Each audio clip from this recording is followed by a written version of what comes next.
Saucijzen Broodjes. Sausage rolls. A main dish from Netherlands. Serves You will need 8 ingredients.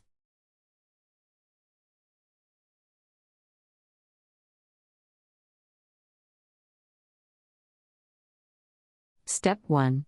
Roll puff pastry into 1/4 inch thickness and cut into 126-inch squares. Preheat oven to 400 degrees Fahrenheit. Step 2.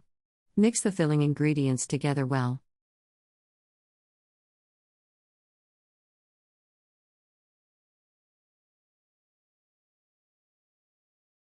Step 3.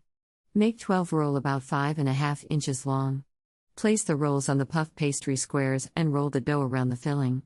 Brush edges of dough with water and seal. Brush egg white on tops of completed rolls. Culture, Place on a cookie countries, sheet and bake in the travel. middle of a preheated oven.